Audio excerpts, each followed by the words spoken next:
I was actually a bit in shock. I thought, you know, Errol Spence was a legend again, but how I felt in front of him just felt completely different.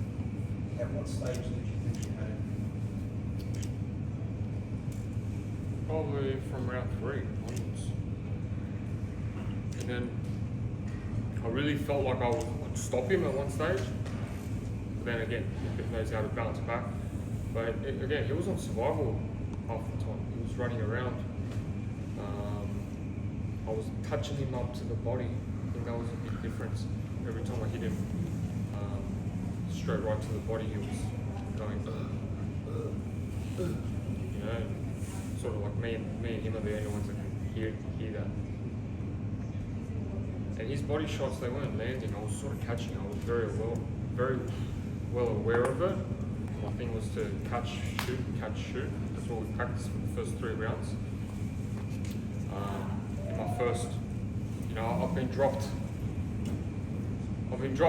4 times, I think 3 times in the first round. So my thing is, I get too excited very quickly, so I need to slow it down and be able to take the fight nice and slow. So that's why I was just like, you know what, think of defense first, and then the offense will go from that.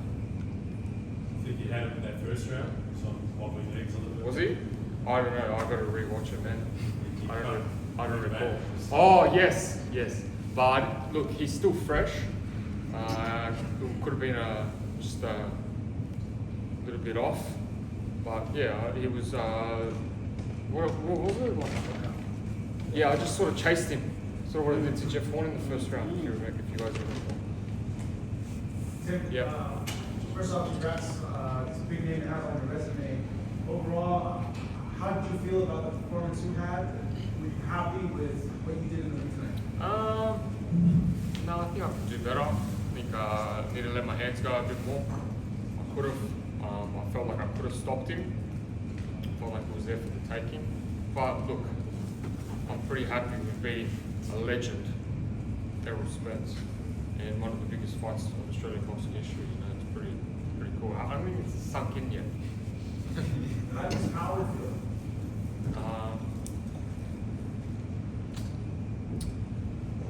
Nothing. Like, it was strong, but like, I don't know. It was nothing like I've never felt before. No, as the fight progressed, did you feel that he was fatiguing? Yeah. Yeah, I could feel it. When I was hitting you in the body, I could feel him like really slowing down. And I remember the face he had during Crawford, and he had the same face. It was like bruised up and his eyes were swollen. His nose was busted from round 2.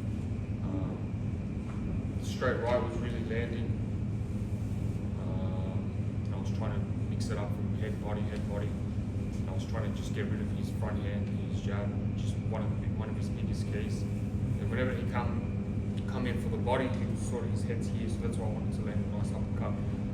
I feel like I had fast twitch muscles.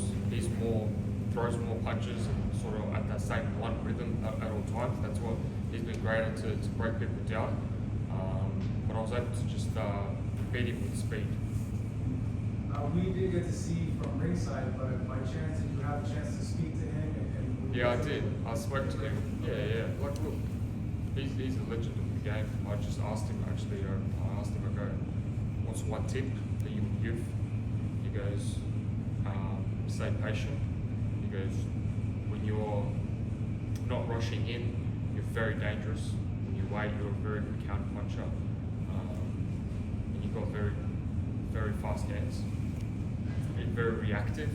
So I think that's what made me win the fight. Even watching Errol in the previous fights, he's very, again, one-dimensional. He sort of doesn't have that.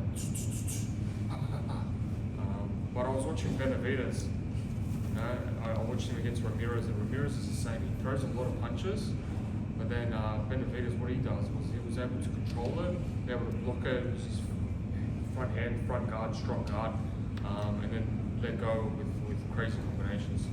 Sort of trying to get that.